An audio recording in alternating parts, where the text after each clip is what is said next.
Y'all know what's going on. It's time for another episode of Doing Time with Joe. I'm your host, Joe Baker. Today, I'm going to tell you about what we call in the penitentiary the mad jacker, right?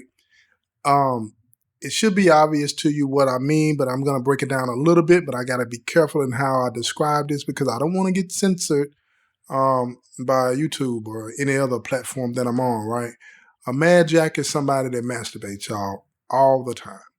They find a reason, any reason to masturbate. But this story has a twist to it, right? Because it's more about how guys like that claim a female officer. And I'm going to explain that to you in a minute. More so than, the mad jacking part, right? Because this is a phenomenon that I think a lot of people are going to be surprised to hear about, right? How guys in here will lay claim to a female worker in here, whether it be a staff worker or a security guard, whatever the case may be, they will claim them as their own. Other guys will be aware of it and they will conduct themselves accordingly. What do I mean by that? A lot of guys in here, they run in packs, they run in groups, they have these commonalities that, distinguish them from other groups. It's not a gang, it's just that that's how they get down, these mad jackers, right? So this is what happened in one of these stories, these incidents that I'm going to tell you about, right? There was this guy. He was known to be a mad jacker, but he was very, very possessive. And he would see a woman, and I'm talking about he would start to pretty much salivate. He'd be licking his lips and all this and that.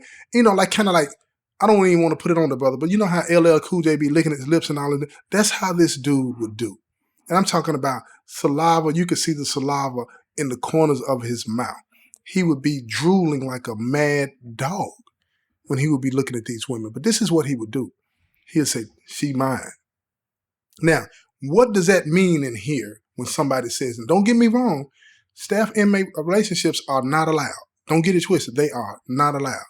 But this type of staff inmate relationship, the staff person has no clue that this is going on. None whatsoever. This female, whoever she may be, does not know that she has been claimed as property by one of the guys that's running around in here. Now, this is what happened, right? This particular guy that I know, this happened way, way long time ago, but it still happens today.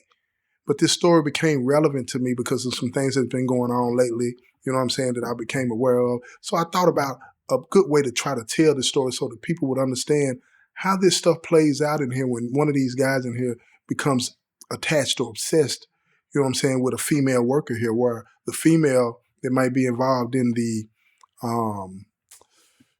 she's been labeled and claimed, but she doesn't have any clue as to what this person is thinking or feeling or acting on. You understand what I'm saying? But sometimes it does bleed over and they get blamed for something that they had no clue was going on. But here's what happened with this guy, right? This guy was very obsessive. And he laid claim to this female that worked at the institution that I was at. This was back in the 90s, okay? And anyway, he laid claim to her.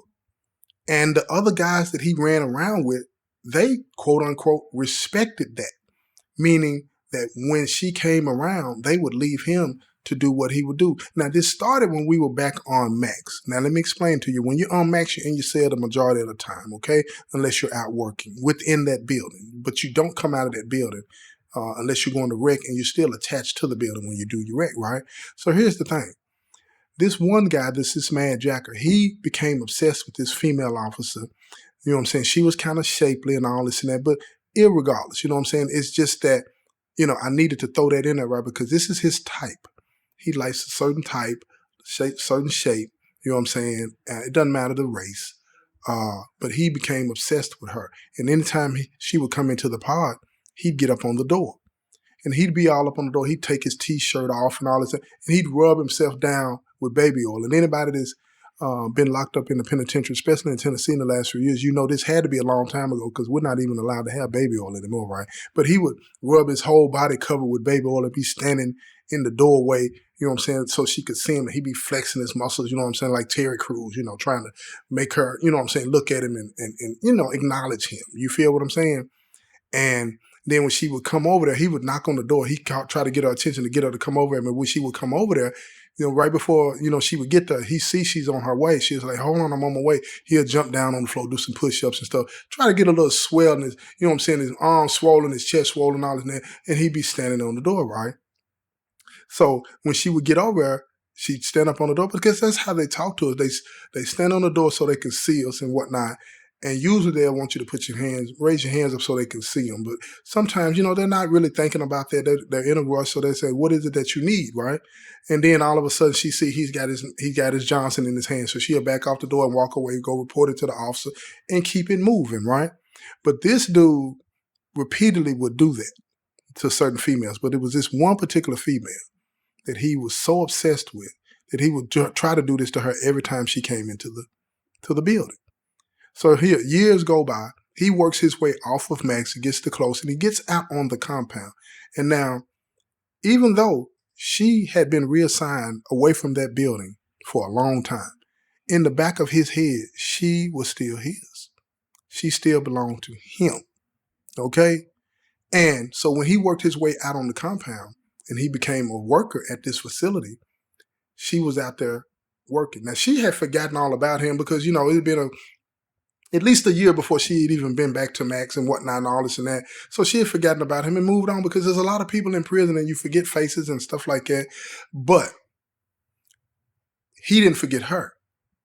And he would try to talk to her and every now and then. And then one day she was like, "I think I remember you when you were in the back." And he was like, "Yeah, you remember me. You should come to the door. You know what I'm saying? And I'd be taking care of my business and you be liking it and all this and that." And she was like, "No, that's not what happened. And now you need to stay away from me." She told him, "Stay away from me. Leave me alone. Stay away from me." And she reported him. She did what she's supposed to do, let the people at the institution know, whatever the case may be, right? So they let him know. Some of the guys there that worked there, they stepped to him, the staff people that, "Look, you need to go your way and she needs to go hers." So they reassigned her and put her in another building separate from his, right? But he would still see her walking and he would be watching. Now, here's the thing about these relationships that are not really relationships, what a lot of people that work in the prison don't understand. He don't need to be near you to be in a relationship with you in his mind. All he needs to be able to do is see you so he can take care of his business. And that's what this guy was doing. Every time he saw her, he'd run to the room, go take care of his business. Sick, you understand? Every time she would come around, this dude was so obsessed with her, he could smell her and he'll say, "Man, she's coming." He was sick like that. You understand what I'm saying? But here's what happened. This is what really put the icing on the cake for me with this guy. One day, he was fortunate enough to be able to go to visit. And don't get it twisted. He had a girlfriend. He had a girlfriend. And when you saw her, if you ever had the chance to saw her, and I know y'all wouldn't, but she favored or she put you in the mind of this particular officer. Like I said before, he had a type. You understand what I'm saying? But this particular day that he went to visit, the officer that he was obsessed with, that he, in his mind, thought he was in a relationship with, was working the VG. So while he's in the VG with his girlfriend, he paid more attention to the officer sitting behind the desk than he did to his girlfriend. I'm talking about locked in on her to the point to where he was really ignoring and being rude to his female friend that had come to visit him, right? So here's what happened. Check this out. One of the guys that was up there seeing his family, he had to go to the desk to ask permission to do something, right? I forget what it was. He was asking a question about something for his family. So he had to go to the desk and talk to the officer, okay? Now, when he did that, this guy that's obsessed with her, this mad jacker, he gets upset that this dude is talking to, in his mind, his girl. Keep in mind what I just said. In his mind, she's his. You understand? So he gets upset at dude. So dude goes back and sat down. He has no clue. He has no clue that this is taking place. You feel what I'm saying? So what he does, he gets it in his head, I'm going to do something to dude. I'm going to get him. I'm not finna sit here and put up with this guy talking to my gal. Keep in mind, the girl doesn't know it, and dude that went to the desk, he doesn't know this. You feel what I'm saying? He's not a part of that mad jacking crew, so he don't know dude has laid claim to this female officer. He has no clue about it. You understand what I'm saying? So the visit's over. Everybody goes back to the pod. We get back in the pod, and guess what happened? Y'all know what happened. He steps to dude He steps to him and said, man, what was you doing talking to my gal? Dude looking at him like, man, I wasn't talking to your gal. What you talking about? He said, man, officer, that's my gal, right? He said, oh, my bad, man. I didn't even know that. So in his mind, he's thinking dude had come up with her, that they really had something going on. So he was like, my bad, man. You know what I'm saying? I won't disrespect, but he said, when I went to the desk, I was just asking her a question. He told dude, he said, man, you don't even talk to her no more, man. Period, point blank. He said, my bad, man. Because in here, because that does go on sometimes. So when he was told that dude was in a relationship with, he took it as a real relationship, but it wasn't a real relationship. You understand what I'm saying? It was in dude's mind.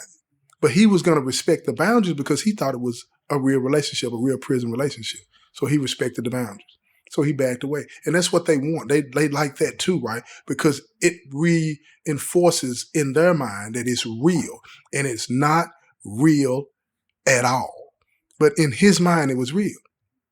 So now he gets it in his head to say something to her. So a few weeks go by, and the next time she's in the unit that he's in, he steps to her and he said, look, he said, I don't want you talking to nobody else. I don't need you talking to nobody else. It's going to be a problem around here. Now, she's not taking him serious to the extent that it's like she's scared of him or anything like that, because she's looking at him like, what are you talking about? I'm an officer. I work here. I need to do my job, blah, blah, this, and that. And you don't be stepping to me, telling me who I can talk to, this and that. So she hits the radio. They come to get him. And guess what he does, y'all? He tells the police that they're in a relationship. He tells the police that they're in a relationship. Now, that triggers a certain response in here, right? Listen to me when I tell you. That triggers a certain response because when they feel like an officer is involved with an inmate, it goes to another level because that's a violation of security. They have a real security threat here because if she's dealing with him, that means she'll bring him in contraband. She might tell him things that they may have going on, whatever the case may be, and they are not going to tolerate that one way or the other. You understand what I'm saying? So now, just listening to him say that, they bump down on him. They bump down on her and say, well, he said this or that about you. What is going on? So now she's under investigation by the Internal Affairs. And while she's under investigation, they go aggressive. You understand what I'm trying to tell you? They go very aggressive in situations like that.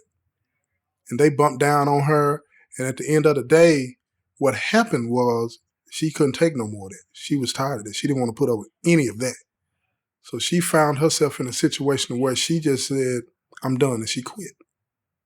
Now, when she quit, she thought it was over with, right? She thought it was over with. Somehow or another, this dude was so determined, he found out where she lived, and he ended up finding her phone number, getting her phone number. So he put her number on his list and started calling her. Now the people at the prison, they, of course, still listening to his phone, they hear her see her number on there, and then she answers. She not knowing. See, back in the day, it was a little different, y'all. When we called back in the day, it was still Bell South. It wasn't Global Tel and all this and that. So back in the day, when you call somebody's number, you got them on your list, you call the number, and then it would say, you have a collect call from such and such and such. It was just like back in the old times. Some of y'all might not even remember that. And then she would have to accept or deny the call. But you could hear that person's voice for a minute saying that they accept or whatever.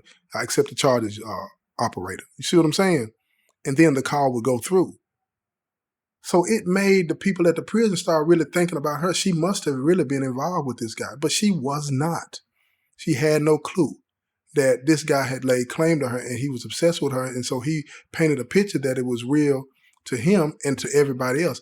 And that's how a lot of people get caught up in here. A lot of the guys in here are so twisted mentally that they'll lay claim to a female, and the female has no clue that she's in a relationship with somebody in the penitentiary. Now, what do you think about that, y'all? Let me know what y'all think about that. Hit me up in the comment section, you know what I'm saying, on my page or whatnot, and let me know what you think about that. If you have any questions or comments about this, I'll make sure that I can find some kind of way to get my family to answer them for you. You know what I'm saying? They'll let me know when I call home. But other than that, I just wanted to drop that on y'all, right? Because I think that a lot of people don't really understand that type of phenomenon and how that goes on in here. A lot of people in here lay claim to women, and women don't even have a clue that they're in a relationship with somebody in the penitentiary. Ain't that scary? Imagine if you were on the street and somebody said that you belong to me and this person had unfettered access to you. Wouldn't that be scary? Scary in here too, y'all. Dig what I'm saying? This has been another episode of Doing Time with Joe. I'm your host, Joe Baker, and I say peace, y'all.